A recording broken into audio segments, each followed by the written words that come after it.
Welcome back to our EUR USD Trading Challenge.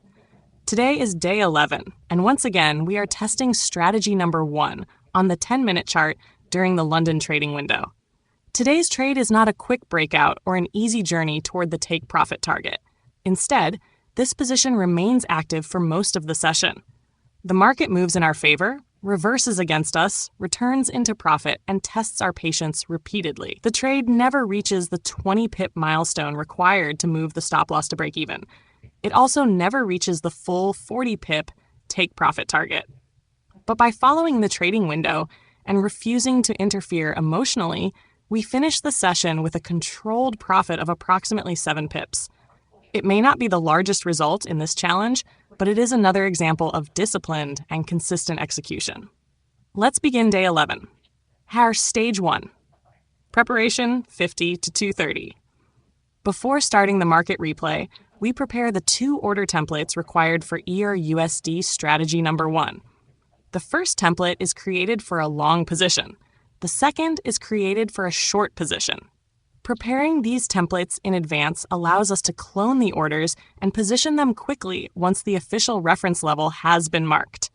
Each order uses a maximum take profit target of 40 pips. The templates may initially display a smaller stop loss distance, but before placing the orders around the reference point, both stop losses are adjusted to the strategy's required 20 pips.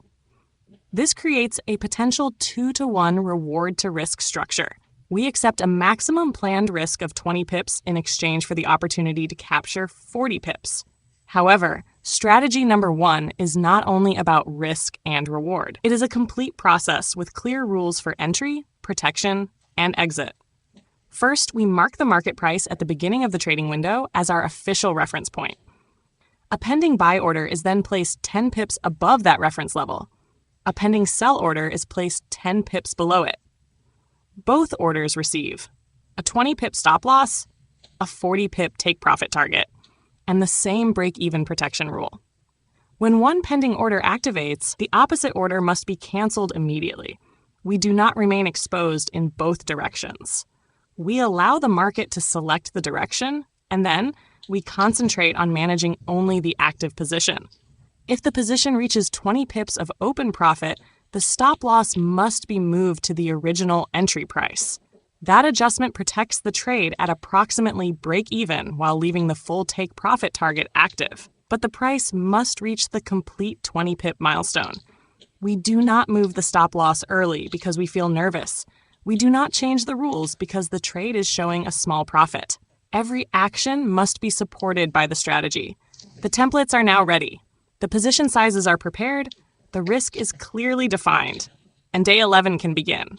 Stage 2, creating the first setup. 2:30 to 4:30. At exactly 12 midnight London time, we draw a vertical line on the chart.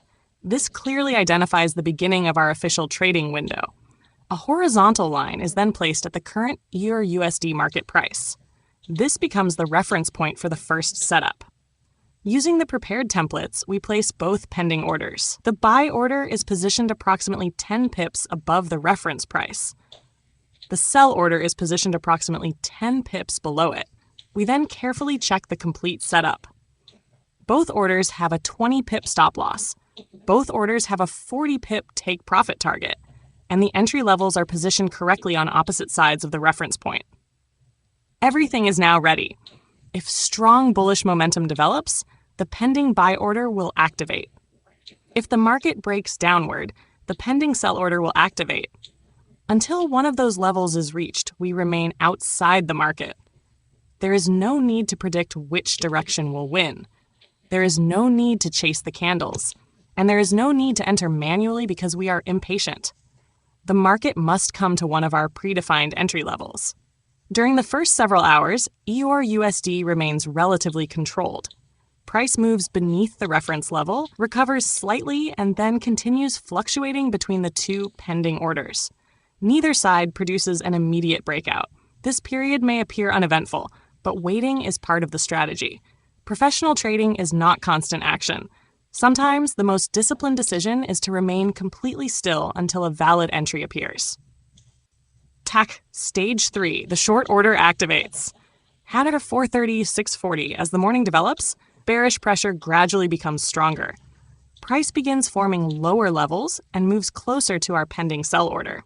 At approximately 5:50 a.m., the market finally breaks through the required entry level. The short order is activated. The market has selected the bearish direction. Immediately, we follow the next rule and cancel the pending long order. This is essential. Once the short position becomes active, there is no reason to keep an opposing buy order waiting above the market. There is now only one live position. The short entry is confirmed. The stop loss remains approximately 20 pips above the entry, and the complete 40 pip take profit target remains below it. During the first stage of the position, price continues moving downward. The short trade begins generating open profit. The bearish movement is not extremely fast, but the direction is working in our favor. 3 pips, 5 pips. Then the market pushes slightly lower. The position continues developing, and it appears that sellers may maintain control. But we are still far from the complete 40 pip target. We are also below the 20 pip threshold required to move the stop loss to break even. For that reason, no adjustment is made. The original position remains active. The original stop loss remains in place, and we continue following the plan. Next, stage 4. Profit builds, but not enough for protection. 6:40, 8:25. As the morning continues, EUR USD moves further below the short entry. The trade reaches approximately 8 to 11 pips of open profit at different points during the move. This is an encouraging development. The position is moving in the correct direction, and the short setup has been validated by the market. However, the strategy does not allow the stop loss to move to break even at 8 pips. It does not allow the adjustment at 10 pips. The full requirement is 20 pips of open profit. Until that milestone is completed, the original stop loss must remain unchanged.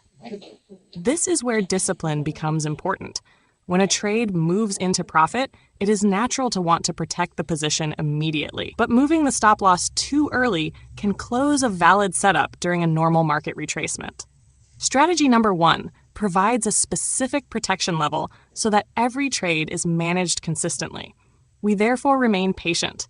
We do not close the position simply because it is showing a small gain. We do not reduce the take profit target, and we do not adjust the stop loss without confirmation. The trade is allowed to continue. But after the bearish move, the downward momentum begins to weaken. The candles become smaller, price starts moving sideways, and sellers are no longer pushing the market lower with the same level of strength. The position remains profitable, but the 20 pip protection point is still far away. Patch stage 5. A strong reversal tests the trade. 8/8/25, 2010 toward 20. As the session progresses, buyers begin returning to the market. At first, the upward move appears to be a normal retracement. Price has already moved below the short entry, so a temporary recovery is not unexpected. But the bullish pressure gradually becomes stronger. The market rises closer to our entry level. The open profit begins to disappear. The position that previously showed close to 10 pips of profit is now moving back toward break-even. Eventually, price reaches the short entry and briefly moves above it. The trade is now showing a small open loss. This is a major psychological test. After watching a position move correctly in our direction, seeing that profit disappear can be frustrating. A trader may feel tempted to close the trade immediately. Others may widen the stop loss because they're afraid of being stopped out. Some may even add another position in an attempt to improve the average entry price. But none of those actions belong to strategy number 1. The original stop loss remains in place. The position is still inside its planned risk limit, and the official trading window is still open. We therefore continue following the plan. We do not widen the stop loss. We do not increase the position size. We do not open another trade, and we do not allow the earlier open profit to influence our decisions. The market has changed direction temporarily, but the trade has not yet reached either its stop loss or take profit target. Patience remains essential. Stage 6. The market remains uncertain. 10:20 to 11:55. During the afternoon, EUR USD becomes increasingly unpredictable. Price moves above the short entry and then drops below it again. The market alternates between bullish and bearish pressure. At times, the position shows a small loss. At other times, it returns to a small profit. There is no strong trend. There is no clear momentum. And neither buyers nor sellers appear capable of taking complete control. This is where a rule-based approach becomes especially valuable. Without a clear strategy, traders may react to every candle. They may close the trade when price moves slightly upward, only to watch it fall moments later. They may re-enter at a worse price. They may increase their risk or make several emotional decisions inside a market that is moving sideways. But strategy number 1 gives us structure. The maximum risk is already defined. The take profit target is already defined, and the session closing time is already defined. There is no need to create a new decision every few minutes. We simply continue observing the position. The stop loss remains untouched. The take profit target remains active. And the trade remains inside the official window. Stage 7. Sellers return before the close. 11:55 to 13:05. As the session enters its final hours, bearish momentum begins returning. Price starts falling below the short entry once again. The trade moves back into profit. This is an important recovery. Earlier, the market had completely removed our open gain and pushed the position into a small loss. But because we did not panic and because the stop loss was not reached, the position remained active. Now sellers are taking control again. Price moves approximately 5 pips below the entry, then 6 pips. And as the session approaches its closing time, the position is showing around 7 pips of open profit. The trade still has not reached the 20 pip break-even milestone. It has also not reached the full 40 pip target. Therefore, the strategy's normal closing time rule becomes the deciding factor. We do not extend the trade beyond the official window. We do not keep the position open overnight in the hope of reaching a larger target. And we do not ignore the session rules because the trade is currently profitable. At exactly 7 p.m. London time, the trading window ends. The short position is closed. Trade number 1 finishes with approximately 7 pips profit. Because the position remained open until the end of the trading window, there is no opportunity to create another setup. Trade number 2 records no entry. Day 11 is now complete. Final financial result, 13:05 to 13:40. Let's calculate the complete result. The account began day 11 with a starting balance of approximately 1,045 euro. The position size factor was approximately 3.1. The short trade closed with a result of plus 7 pips. Using the value shown in the trading record, the financial gain was approximately 22 euro. The ending account balance therefore became approximately 1,067 euros. The final day 11 summary is trade number 1 plus 7 pips. Trade number 2, no trade. Total result plus 7 pips. Daily profit, approximately 22 euro. Ending balance, approximately 1,067. Closing commentary. 13:40 to 14, day 11 was a true test of patience. The short trade moved into profit, reversed into a small loss, and then recovered before the session ended. The position never reached the 20 pip protection level. It never reached the full take profit target. But we followed every rule. We canceled the opposite order. We maintained the original risk. We avoided emotional interference. And we respected the 7 p.m. closing time. The final result was a modest but disciplined 7 pip profit. Not every winning session needs to be dramatic. Sometimes consistency is built one controlled trade at a time. Day 11 is complete. 7 pips gained. Approximately 22 euro added to the account. And another lesson in patience, discipline, and professional trade management. This video is presented for educational and entertainment purposes only. Forex trading involves substantial financial risk, and past performance does not guarantee future results.